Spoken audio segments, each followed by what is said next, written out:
Então, boa tarde de novo. Meu nome é Gustavo Oliva de Oliveira, eu sou mestrando na PUC, do Rio Grande do Sul, né? E eu vou apresentar, então, sobre o argumento de desempate, né? Um argumento que é oferecido por contratualistas morais contemporâneos, né? Eu estou falando daquele tipo de teoria que iniciou com Scanlon no fim. Aí nos anos 80 ele lançou as primeiras formulações, mas teve a formulação mais expressiva no fim dos anos 90. É um argumento que pretende resolver o que ficou conhecido na literatura como o problema dos números, colocado pelo artigo do Taurer, de 77, aquele sobre se os números deveriam importar quando a gente está decidindo salvar grupos de números diferentes, salvar vidas, né, de pessoas que estão em grupos de números diferentes. Então, primeiro eu vou apresentar o contratualismo moral bem rapidinho, e depois qual é esse problema, né, e aí vou defender o argumento do desempate, que é o argumento que tenta resolver o problema dos números para o contratualismo. Vou defender ele da objeção mais comum na literatura, que é de que ele envolve um tipo implícito de agregação, né? E se der tempo depois eu quero levantar uma outra objeção que eu acho que dessa o argumento de desempate não escapa com tanta facilidade. Bom, então, o contratualismo moral é uma teoria não consequencialista, né? E, segundo o contratualismo, ações corretas são aquelas que incorporam princípios que não poderiam ser razoavelmente rejeitados por ninguém. E para explicar o que significa esse razoavelmente rejeitados, eu vou explicar como funcionam os dois elementos centrais dessa teoria: a restrição individualista e o princípio do fardo maior. A restrição individualista é uma restrição sobre que tipos de razões podem ser levantadas para defender princípios morais, né? Segundo ela, só razões individuais, ou seja, razões que são baseadas em considerações pessoais sobre como um princípio ou uma ação afetaria o bem-estar ou qualquer outro tipo de consideração moralmente relevante daquela pessoa. E a segunda característica é conhecida como o princípio do fardo maior, né? O Scanlon explica o princípio do fardo maior da seguinte maneira: seria irrazoável, por exemplo, rejeitar um princípio porque ele impõe um fardo maior, porque ele impõe um fardo em você, quando todos os princípios alternativos impõem um fardo muito maior em outros. E esse outros aqui é não um outros coletivo, mas como a gente tem a restrição individualista, né? Está pensando em outros indivíduos, né? Qual que é a principal vantagem normativa do contratualismo moral? Supostamente ele evita problemas de distribuição que teorias agregativas têm, né, por causa da restrição individualista. Então, a agregação interpessoal é aquela característica de algumas teorias morais, famosamente o utilitarismo clássico, né, mas também outros tipos de teoria apresentam agregação. Agregação interpessoal significa que fatores moralmente relevantes de indivíduos diferentes podem ser combinados em um único valor numérico, né? E aí a moralidade, então, de ações e princípios vai depender do resultado de uma soma desses fatores moralmente relevantes e não da maneira como um ou outro indivíduo é afetado. Então a gente conhece, vocês provavelmente ouviram falar naquele caso do Jones, né? O Jones, que é uma pessoa que trabalha na estação de transmissão da Copa do Mundo, e aí cai uma parte do equipamento cai nele, cai em cima do braço dele, ele começa a sofrer choques elétricos extremamente dolorosos. Mas a única maneira de salvar ele seria se a gente desligasse a transmissão, né, por uma meia hora. E aí, só que fazer isso teria a consequência de que os milhões de espectadores da final da Copa do Mundo ficariam um pouco frustrados, né? Teorias agregativas supostamente têm que, então, deixar o Jones sem ser salvo, porque a frustração de milhões de espectadores supostamente é mais relevante do que o sofrimento do Jones, né? Quando tu tem a agregação para juntar o sofrimento de todas essas pessoas e comparar com o do Jones. Mas quando tu tem a restrição individualista, isso não acontece, porque as comparações entre fardos, né, do princípio do fardo maior, acontecem um a um por causa da restrição individualista. Então, a grande vantagem normativa do contratualismo é, segundo os contratualistas, evitar consequências de distribuição, assim, de bem-estar que seriam negativas, que eles acreditam que a agregação tem. Mas excluir a agregação da teoria cria um problema, né, supostamente, que é esse problema dos números. Existe um problema, então. As teorias antiagregativas têm dificuldade em lidar com casos que envolvem escolher entre salvar uma vida ou muitas vidas. Mais vidas, pelo menos, do outro lado. Eu considero o seguinte caso encontrado na literatura: dois barcos. Dois barcos estão afundando rapidamente. Em um deles está uma pessoa A e no outro duas pessoas, B e C. Você tem tempo para salvar apenas um dos barcos. A gente tem dois princípios para tomar uma decisão nessa situação. né? O princípio, vou chamar de princípio da moeda, que é o princípio segundo o qual a gente pode salvar qualquer um dos grupos, né? E aí o exemplo que o Tarek dá é um método de decisão de qual dos grupos a gente poderia salvar. O único justo seria jogar uma moeda e aí decidir qual dos dois barcos a gente salva. Esse é um princípio que não é muito intuitivo e muitas pessoas gostariam de rejeitar esse princípio, né? E, em vez dele, gostariam de aceitar o princípio de salvar mais vidas, que é a ideia de que a gente deve salvar sempre o grupo com o maior número de pessoas, em casos assim, né?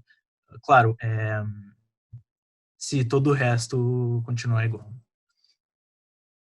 Então, segundo o contratualismo, a gente tem as mesmas razões para salvar qualquer um dos barcos, porque a restrição individualista faz com que a gente só possa comparar a pessoa A com a pessoa B e depois a pessoa A com a pessoa C, mas nunca pode comparar A contra B e C, porque a restrição individualista faz com que tanto B e C só possam levantar razões individuais, né?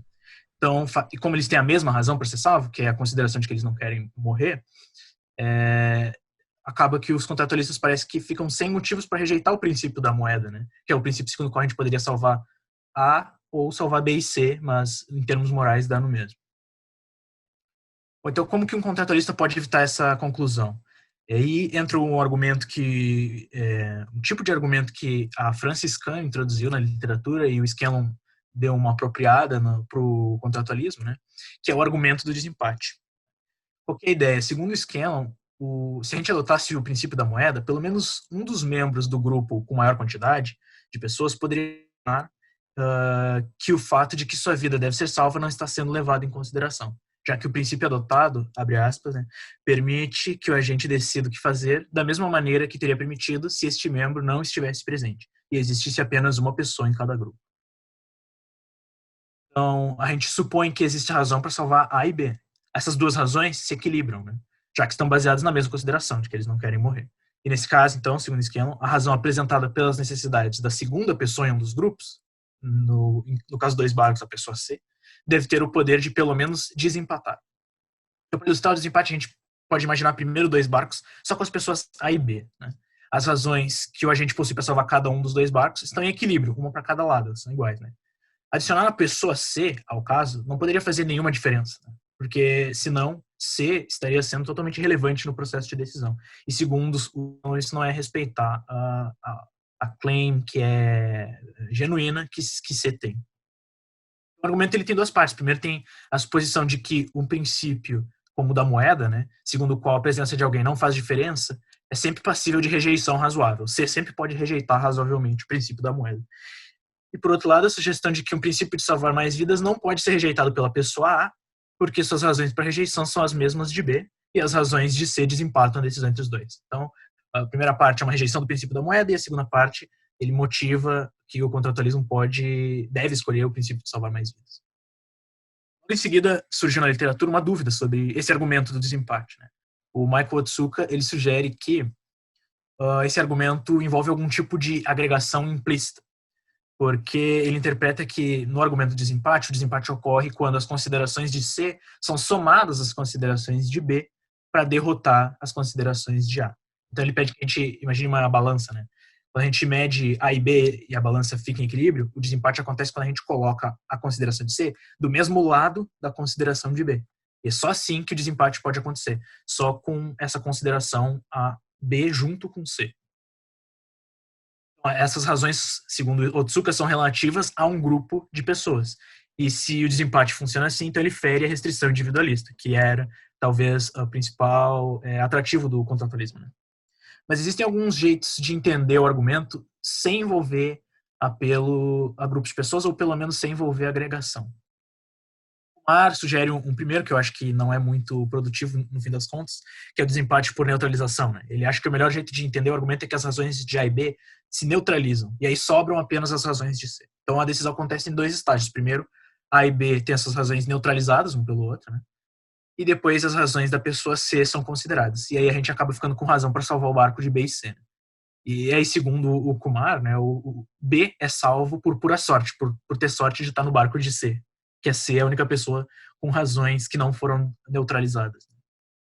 Mas dessa maneira não existe apelo a um grupo de pessoas. Nenhum dos estágios envolve a gente considerar B e C juntos, né? Primeiro a gente considera A e B, eles se neutralizam, depois considera C.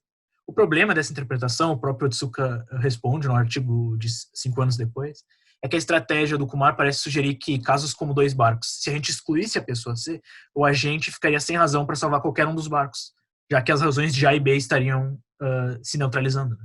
Então parece que a interpretação da neutralização ela deixa a desejar porque ela tem essa consequência infeliz. O Hirose sugere uma outra maneira de entender como que o contratualismo pode defender o princípio de salvar mais vidas sem agregação. Então, para a gente entender como, primeiro, eu vou passar uma caracterização que o Hirose faz no livro dele de 2015 sobre agregação moral, de 4 características estruturantes da agregação interpessoal. E o importante é que precisa dessas 4 para uma teoria ser considerada agregativa. Né? Se uma delas não estiver, ela não já é anti-agregativa.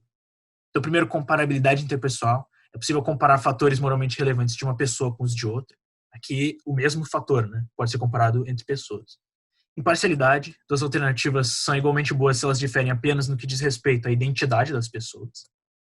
Pareto, que é se uma opção X é melhor, ou aqui mais justa, mais razoável, qualquer fator moralmente relevante, para alguém que outra opção Y, e é pelo menos tão boa quanto Y para outros, X é melhor que Y. E o último, continuidade, que é a ideia de que para qualquer 2 fatores moralmente relevantes A e B, existe uma quantidade N de B que possui valor objetivo maior que A. A continuidade é essa ideia de que não importa quais sejam os 2 tipos de fator moralmente relevante, eles podem ser, de certa maneira, traduzidos no mesmo valor numérico, né, para que a gente possa fazer os cálculos. Isso é bem importante na agregação. E essa é a característica da agregação que os contratualistas rejeitam. Né? Pareto e imparcialidade parece que são defendidos pelos contratualistas, mas é a continuidade que eles rejeitam. E a gente consegue ver bastante isso quando está discutindo o caso do Jones, que eu mencionei antes. Né? Para os contratualistas, parece que não tem nenhuma quantidade da frustração de espectadores que vai possuir um valor objetivo maior do que o sofrimento do Jones, né? Que seria, por exemplo, o valor A na formulação do princípio. Então, segundo o Hirose, o contratualismo do Scanlon não é agregativo, porque ele não aceita essa condição de continuidade. Né? Alguns fatores são descontínuos em relação a outros. Né? Eles não podem ser convertidos em um valor único para ser comparados. Essa rejeição a gente consegue ver quando o Scanlon está discutindo o caso Jones. Ele está explicando por que no argumento de desempate a gente escolhe o número maior de pessoas e no caso Jones a gente não escolhe o número maior de pessoas. O argumento de desempate, abre aspas, o argumento de desempate dependia do fato de que se um dos membros do grupo com 2 pessoas estivesse ausente, então a razão positiva para salvar uma pessoa seria equilibrada por uma razão idêntica, criando um empate. Mas quando os danos em questão são desiguais, não podemos criar um empate. Então não podemos usar o argumento do desempate. Então a ideia de que quando esses danos são descontínuos, né, desiguais, a gente não consegue criar o empate e aí não consegue também fazer o desempate. O ponto é que o argumento de desempate só funciona porque em casos como 2 barcos, os danos sofridos pelas 3 pessoas seriam o mesmo tipo de dano. Então, desde que os danos em questão sejam iguais, o contratualismo oferece uma defesa desse princípio de salvar mais vidas que não usa nenhum tipo de continuidade e, portanto, não se caracteriza como agregação. Depois, o Hirose ele sugere no artigo de 2001 que só com Pareto e imparcialidade a gente pode defender um princípio de salvar mais vidas. Né? Eu quero tentar mostrar como que isso se aplicaria numa análise contratualista, porque eu acho que o contratualismo ele é compatível com Pareto e imparcialidade. Uma coisa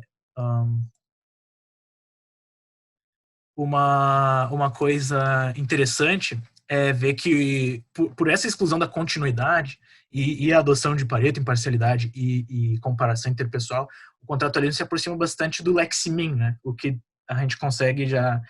isso nos dá umas dicas de quais problemas o contratualismo pode acabar enfrentando no futuro, né? São problemas muito parecidos com o Lex-Min. Mas, enfim, como que continuidade e... aliás, sem continuidade, só com Pareto e imparcialidade, a gente pode ter um argumento para salvar o caso maior, o grupo maior. Né? Então, imagina 3 princípios possíveis. Né? 1, a gente salva A, B e C morrem. 2, a gente salva B, A e C morrem. E no 3, a gente salva B e C e só A morre. Né? Considerando que A, B e C possuem o mesmo tipo de razão para rejeitar princípios, né? Ou seja, questões de continuidade não são relevantes aqui. Por imparcialidade, 2 é tão razoável quanto 1, né? Porque a diferença são só as identidades. Então, eles são tão razoáveis, um é tão razoável quanto o outro. E por Pareto, 3 é mais razoável do que 2, porque em 3, nada muda para A, né? em relação em 3, em relação a 2, nada muda para A. A tá morrendo, né?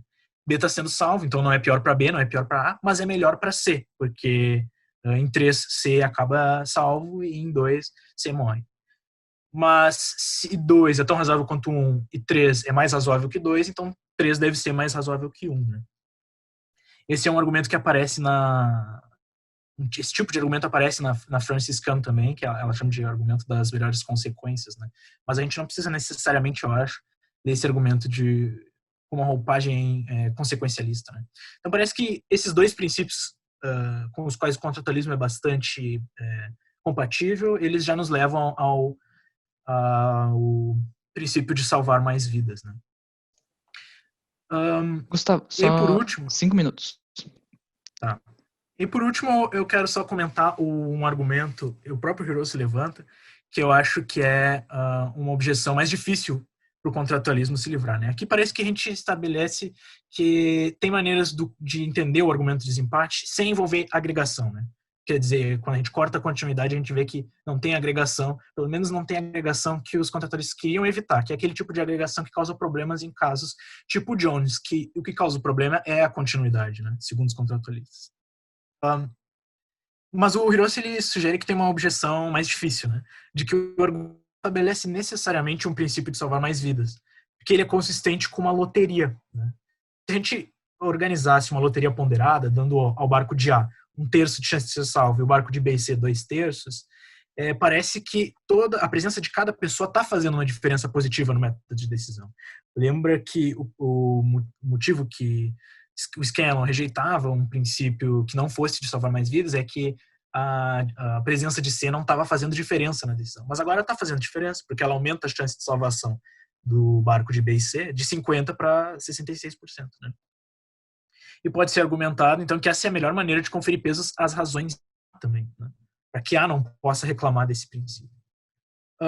A gente acaba, então, com a ideia de que o argumento do desempate, na verdade, não nos leva necessariamente ao princípio de salvar mais vidas, mas as considerações de fundo do argumento, eles nos levam ao princípio de salvar mais vidas ou também a uma loteria ponderada, né? Parece que é consistente. E na literatura, muitas pessoas comentaram que o Scanlon não tem resposta para isso, e de fato ele não comenta isso muito extensamente. Né? A única resposta que ele ensaia é uma que na verdade eu nem tinha percebido na leitura do Scanlon, mas o Tyler Doggett apontou, que o Scanlon parece acreditar que, sob um princípio que envolve loterias ponderadas, a presença de C faz diferença, mas faz a diferença errada, porque a situação de dois barcos nos dá razão para salvar C diretamente, e não uma razão para decidir o futuro por um método ou outro. Mas eu acredito que esse é um dos desafios para um contratualista, né? Para o argumento de desempate, explicar por que ele necessariamente motiva o princípio de salvar mais vidas e como ele poderia rejeitar decisivamente as loterias. Então, o argumento ele não envolve agregação, eu acredito que não envolve agregação, como o Otsuka sugere, mas não parece ser capaz de motivar o princípio de salvar mais vidas, porque é compatível com a loteria ponderada. Os contratualistas, então, eles devem ou aceitar a loteria ou o princípio da moeda ou encontrar uma outra solução para esse problema dos números. Obrigado, Gustavo. Perguntas? Eu não sou da área, assim, mas eu acho muito interessante. E a gente estava lidando sempre com, digamos, indivíduos sem valoração, né? O A, o B e o C. Mas e se no barco, por exemplo, a gente tivesse no barco B fosse, tipo, Hitler e Mussolini, e no A fosse Jesus, a gente teria uma forma de lidar? Ou, a princípio, a gente teria que manter isso neutro mesmo assim?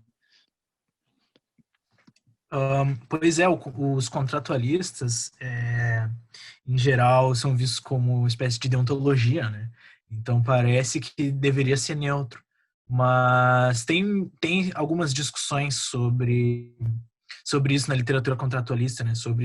Claro que o princípio de imparcialidade que eles aceitam diz que se a única diferença entre os princípios for a identidade das pessoas, então a gente teria que salvar B e C, né?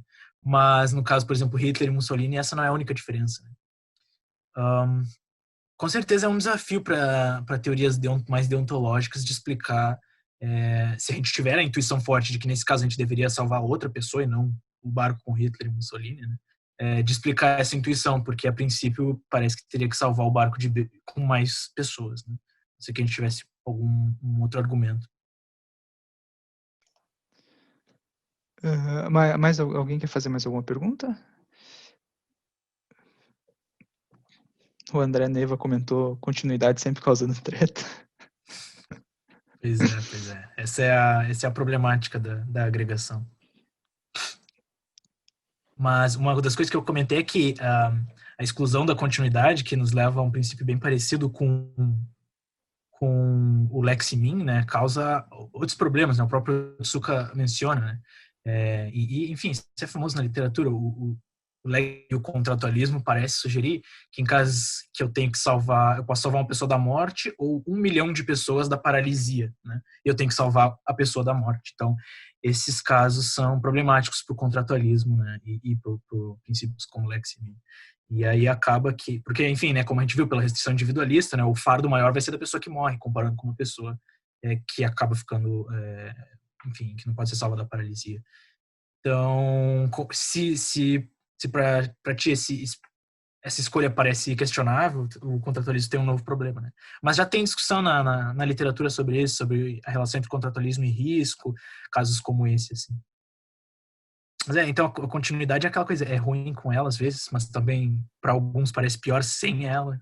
A agregação, ela tem disso, né? Tem problemas, mas quando a gente exclui ela da teoria, parece que cria outros problemas. Acho que é isso então. Obrigado, Obrigado. Gustavo.